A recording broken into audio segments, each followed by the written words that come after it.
For the sign of Libra, hello and welcome to my channel. So Libra, for your advice we have compassion. Now on the flip side of this card it says, be gentle with yourself. You are a magnificent soul.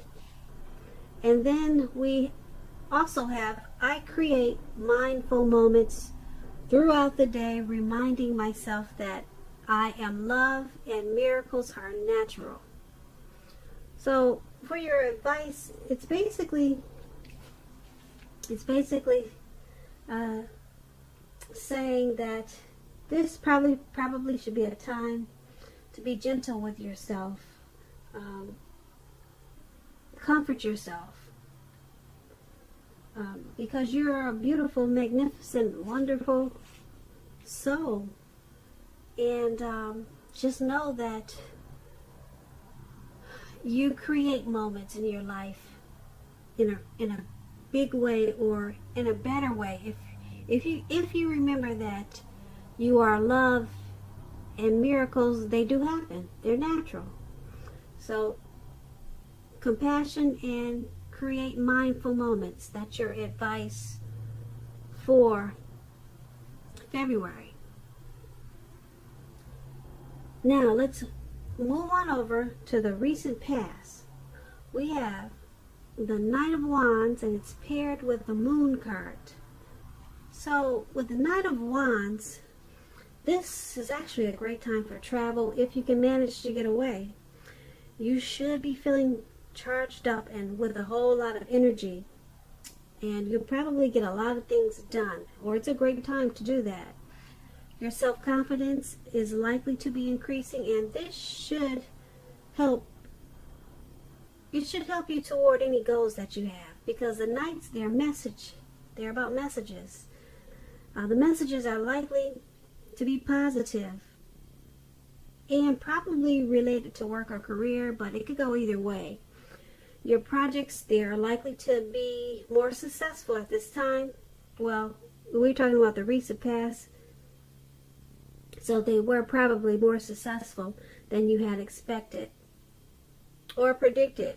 Also, you had a lot of reasons to feel pride at that time.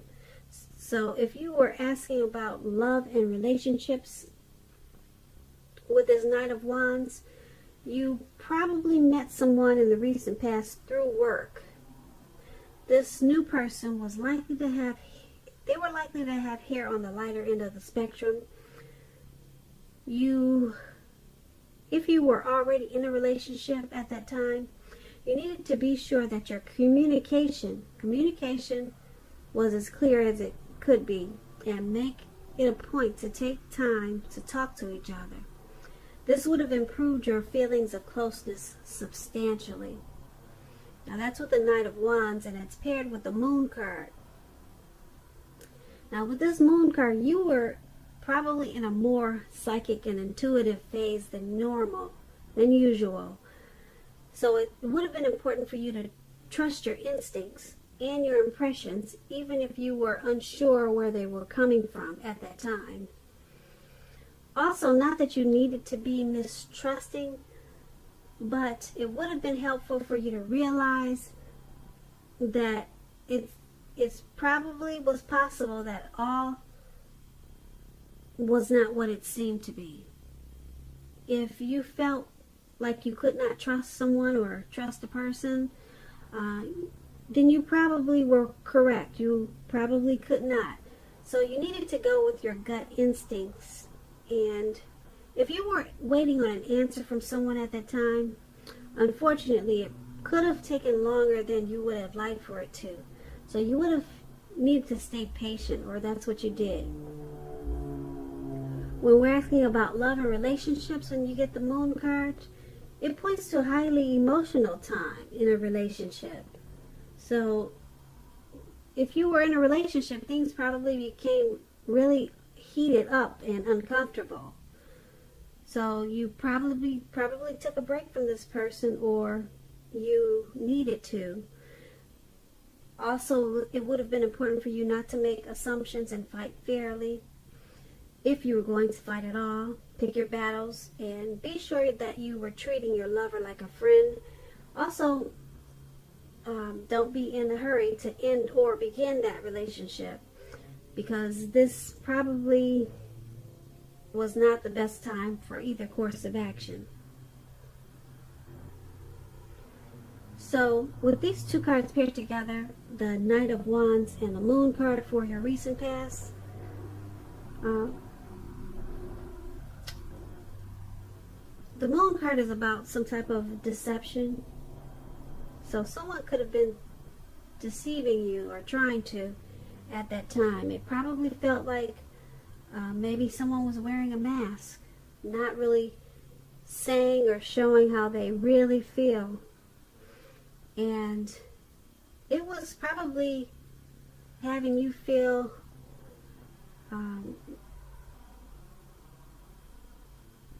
maybe you were ready to move on.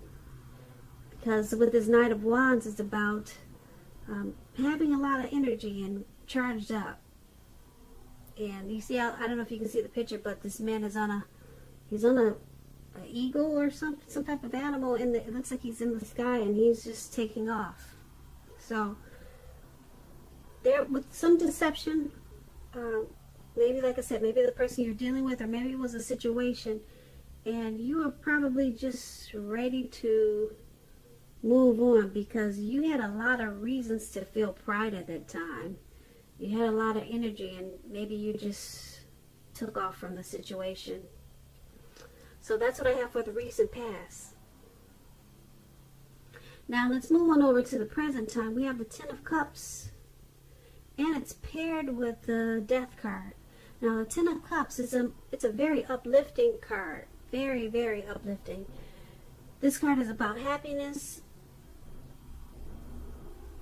It's about a wish fulfillment.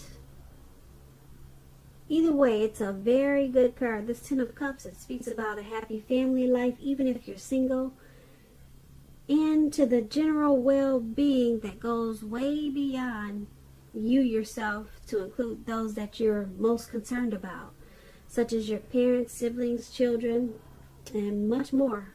Also, being spiritually fulfilled is a part of this picture. This is a very good card, once again, to see, regardless of any questions. Now this Ten of Cups is paired with a Death card. This Death card does not necessarily or even usually indicate death. In fact, it's considered irresponsible for readers to predict physical death, because we're all creatures with free will, and such things, they're not written in stone. This card simply indicates transformation and change.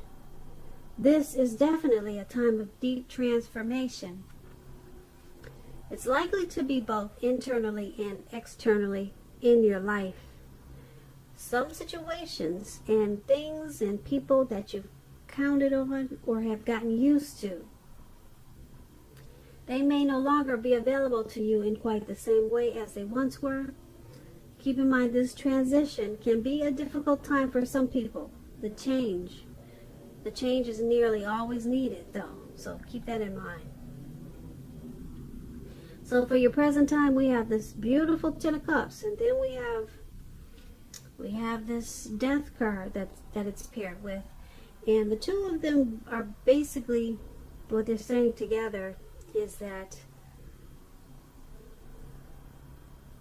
there's some type of deep transformation that you're going through, or that's coming up. So there's a real deep transformation. It could be internally, it could be externally, but it usually doesn't feel good. Okay, but it's a change that's nearly always needed. Maybe you won't see it at the time. A deep transformation, it could be something that you're not. Some people think it's something harsh that's gonna hurt real bad. Now, let me give you some examples of deep transformation. Cosmetic surgery. If you went from being flat-chested Now you're triple D. You had cosmetic surgery. Okay, that's deep transformation. That's change. Okay, now you're getting a lot of attention. Maybe it's uncomfortable for you. So the flat-chested person that you used to be, that person is gone. It's that person is still there, but the look of you has died. All right, so now you're this voluptuous person, and people are giving you more attention that you've never had before, and you're not handling it too well. Okay, something you have to get used to. So that's an example of deep transformation and change. So like I said, when you hear the word, when you get the death card, don't think it's something that's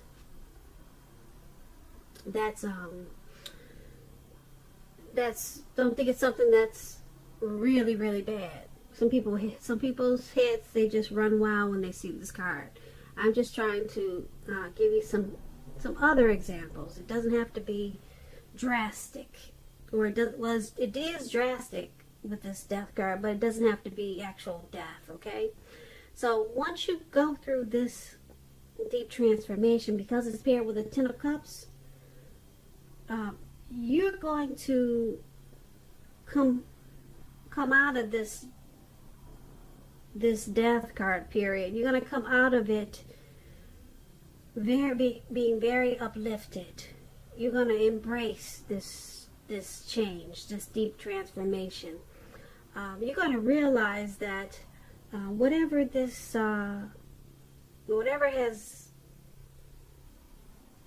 died, it has turned whatever has died has turned into a wish fulfillment. You're going to realize that whatever is no longer is now your dream.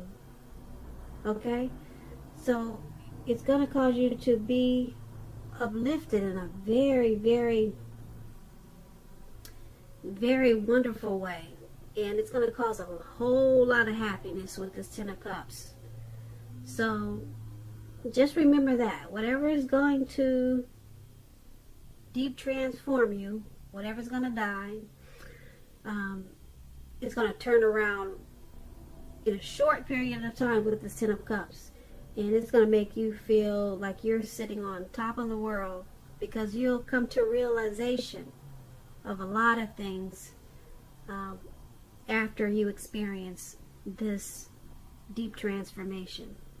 So it's going to turn out to be, you're going to realize that, wow, this was actually a wish fulfillment. Okay, so that's not bad at all for your present. But just take it as a warning. You may not realize that you're in a wish, that your wish is being fulfilled. You may not realize it, okay? Because this deep transformation may have you kind of stuck in your head. So just remember this, that it's actually going to turn around to be a wish, that's something that you've always wished for, and it's going to make you really happy. So that's what we have for the present time. Now let's move on over to the challenge. We have the Four of Cups, and it's paired with the Four of Pentacles. Now this Four of Cups is about wishful thinking. It warns us to remember to pay attention to what is now, count your many blessings, and not worry too much about what could be. Because we all know it's very easy to overlook what we already have in pursuit of what we don't have. So be sure that you are counting your blessings.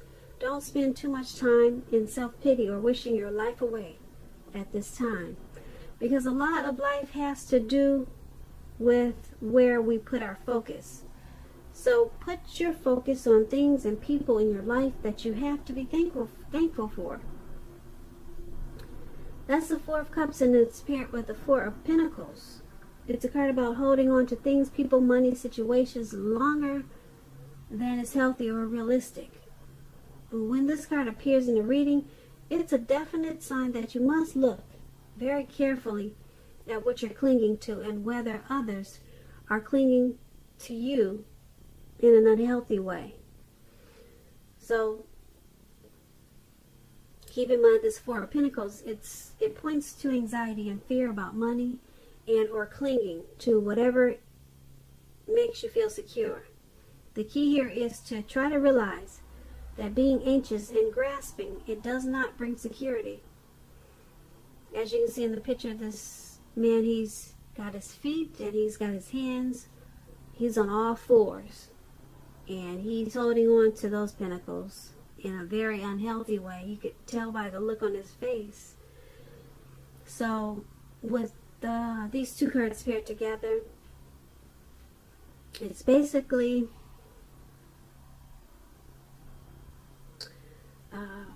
you're clinging to something, you're holding on to something in a very unhealthy way, and you're forgetting to count your blessings.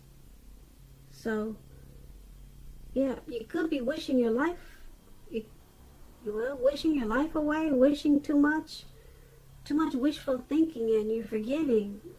You can't really cling on to things like that because it's unhealthy and it's going to cause anxiety, and it'll make you sick. It'll make you sick being like that. So the Four of Cups reminds you to count your blessings. Alright, so don't spend too much time in self-pity or wishing your life away. Because a lot of life has to do with what we put our focus on. And you're probably too focused about holding on to something in a very unhealthy way. So go ahead and count your blessings. And that's going to be the challenge. So we move on over to the outcome. We have the Page of Swords and the Ten of Wands. So with the Page of Swords, it can sometimes stand for an actual person, a literal person in your life. If this is the case, it will represent a younger person. The page can often indicate a message is coming in. This message, it may not be what you're hoping to hear. This Page of Swords tells us that you could be trying too hard or pushing too fast or stepping on the toes of others. You may need to study the body language of others and consider how well you do or do not accept constructive criticism from other people. You probably have a great deal of mental and physical energy at this time, so use it wisely. So this Page of Swords is paired with a Ten of Wands. You could be feeling as though you're carrying a heavy burden. You may want to look hard at this and see if there are any ways that you might lighten your load, literally or figuratively. If you look carefully, you'll probably find that part of the burden that you're carrying, it actually belongs to someone else. So it's going to be important for you to pace yourself now and don't try to take on too much. So with these two cards paired together for your outcome, you've got something that's weighing you down. Looks like we talked about you being clinging on to something, and it was causing you anxiety for your challenge, but it looks like it's carrying over to the outcome. So you still got some type of anxiety or heavy burden here, and it's you need to figure out how to lighten your load. Something that's still bringing you down in an unhealthy way, and there's a message coming in. So this message that's coming in, it's probably causing the problem. That's what I'm picking up, because like I said, this Page of Swords is about something that you really don't want to hear it.